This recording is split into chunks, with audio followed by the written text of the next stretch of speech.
শুক্রবার দুপুর নিশ্চয়ই আপনাদের মনে আছে আচমকা কল্যাণীতে বাজি কারখানায় বিস্ফোরণ হয় আর রবিবার রথতলায় সিআইডির বম্ব স্কোয়াডের টিম পৌঁছয়। কারখানার মালিক খোকন বিশ্বাসের বাড়ির ছাদ থেকে বাজেয়াপ্ত করা হয় প্রচুর বাজি। বিস্ফোরণের ঘটনায় ৮ সদস্যের তদন্ত কমিটি গঠন করেছে কল্যাণী পুরসভা।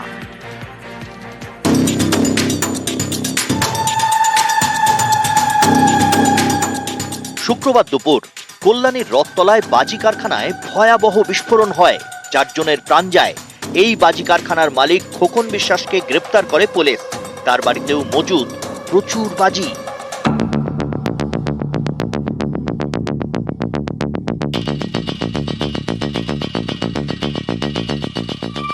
রবিবার খোকনের বাড়ি যায় সিআইডির বম্ব স্কোয়াড। তার বাড়ির ছাদ থেকে উদ্ধার হয় প্রচুর বাজি।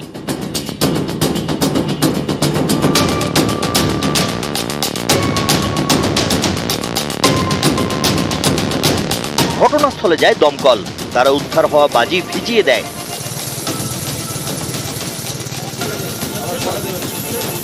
এদিন খোকনের বাজি কারখানাতেও যায় সিআইডির বম্ব স্কোয়াড, পুড়ে যাওয়া সামগ্রী উদ্ধার করে।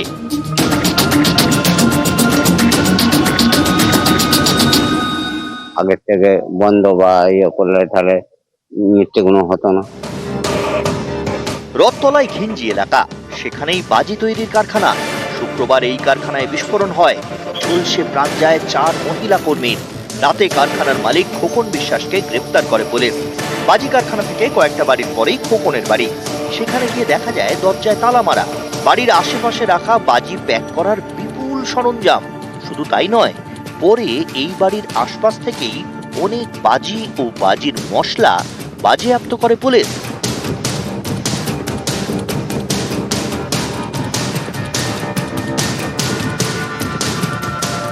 বিস্ফোরণের ঘটনায় 8 সদস্যের তদন্ত কমিটি গঠন করেছে কল্যাণী পুরসভা। একটা তদন্ত কমিটি গড়ি পৌরসভায় বসে, যে তাদের কাজ হবে আগামী দিনে এই ধরনের ঘটনা যাতে পুনরাবৃত্তি না হয়, মানুষের মনে যে ভীতি আছে সেই ভীতিটা যাতে আর সঞ্চারিত না হয়। কল্যাণীতে বাজি কারখানায় বিস্ফোরণের পর শুরু হয়েছে তল্লাশি। উত্তর 24 পরগনার হালি শহরের সরকার পাড়ায় শনিবার রাতে অভিযান চালায় পুলিশ। দেবু খান নামে এক ব্যক্তির বাড়ি থেকে 3 কুইন্টাল নিষিদ্ধ শব্দবাজি উদ্ধার হয়।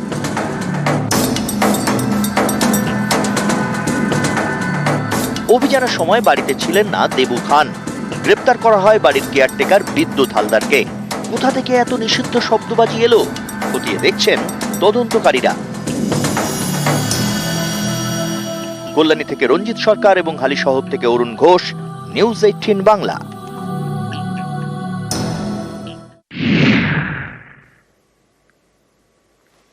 শুক্রবার বাজি কারখানায় বিস্ফোরণ, তারপরেও কি হুঁশ ফিরেছে? না, ফেরেনি চম্পাহাটির। এখানকার হারালে সেখানে চলছে বেআইনি বাজি কারখানা। গত ডিসেম্বরে এখানেই বাজি বিস্ফোরণে 2 মহিলার প্রাণ যায়। তারপরেও হারাল আছে সেই হারালেই। দেখুন ছবিটা।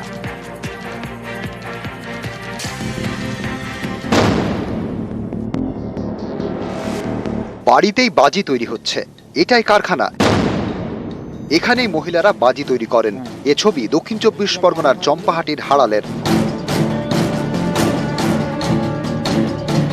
গত শুক্রবার নদিয়ার কল্যাণীতে বাজি কারখানায় বিস্ফোরণ হয়, 4 মহিলার প্রাণ যায়। তারপরেও হুঁশ ফেরেনি হারালের। কল্যাণীর ঘটনার পর চম্পাহাটিতে বাজির দোকান বন্ধ রাখার নির্দেশ দিয়েছে পুলিশ, তাই আপাতত দোকান বন্ধ। দোকান বন্ধ হলে কি হবে? হারালে বাজি তৈরি হচ্ছে আড়ালে। মহিলাদের দাবি, এ তো ছোট চকলেট বোমা, এতে কিছুই হবে না। গত ডিসেম্বরে এই হারালেই বাজি কারখানায় বিস্ফোরণে 2 মহিলার প্রাণ যায়। বেআইনিভাবে সেখানে বাজি তৈরি হচ্ছিল বলে অভিযোগ। আমার শাশুড়ি হবে বাজির কাজ করতে গিয়েই মারা গেছে। আমরা চাই না যে এরকম ভাবে আর কারোর ক্ষতি হোক। যে কোনো ব্যবসার নিয়ম মেনেই হওয়াটা উচিত। এটা চাই যে সরকার থেকে সেরকম নিয়ম কানুন করুক। আমরা তো এর উপরেই নির্ভরশীল। সরকারের তরফ থেকে ক্লাস্টারটা করলেই তো সব মিটে যাবে, সব বৈধভাবে চলবে। আমরাও লুকিয়ে লুকিয়ে আর বিজনেস হিসাবে এইসব লুকিয়ে চুরিয়ে কেন করবো? সব তো বৈধভাবে হোক না, সেটাই আমরাও চাইছি। তো চম্পাহাটিতে রাজ্যের অন্যতম বড় বাজির বাজার, প্রায় 600 দোকান রয়েছে। উৎসবের সময় অনেক অস্থায়ী দোকান বসে। বিপদ এড়াতে বাজি হাব তৈরির উদ্যোগ নেয় প্রশাসন। 2021 সালে জমিও অধিগ্রহণ হয়, কিন্তু তারপর আর কাজ এগোয়নি, তাই বেআইনি বাজির কারবারও বন্ধ হয়নি। আমাদের সেলিং হাব চাম্পাটির বুকে সেলিং হাব ওয়েস্ট বেঙ্গল করেছে, আমাদের ক্লাস্টার পাসও দিয়েছে, 50টা দোকানও সেখানে হয়ে গেছে। ম্যানুফ্যাকচারিং জন্য গোডাউন ম্যাগাজিনের জন্য সেই জায়গা আমরা কিনে দিয়েছি। আমরা এখন চাচ্ছি যে ক্লাস্টারটা যত দ্রুত বেগিতে আগিয়ে যাবে, আমাদের ব্যবসাটা সুন্দর পরিকাঠামো হবে। কোথায় কেউ অবৈধ ব্যবসা করে ঘরের ভেতর মাল করে কোন রাজ্যে কে মরছে, কোন জেলায় কে মরছে, আমরা সেই দায়িত্ব নিতে যাবো কেন? ক্লাস্টার এগিয়ে চলেছে, হাবও এগিয়ে চলেছে, আমাদের ফায়ার ব্রিগেডের জন্য আমরা জায়গা দিয়েছি, সেখানে আমাদের সবকিছু রেডি হয়ে গেছে, শুরু হবে। এটা তো সময়ের ব্যাপার আছে না, আমরা যদি এক্ষুনি বলি যে আমাদের ওটা করেই দিতে হবে, হবে আস্তে আস্তে। বারুইপুর থেকে অর্পণ মণ্ডল, নিউজ 18 বাংলা।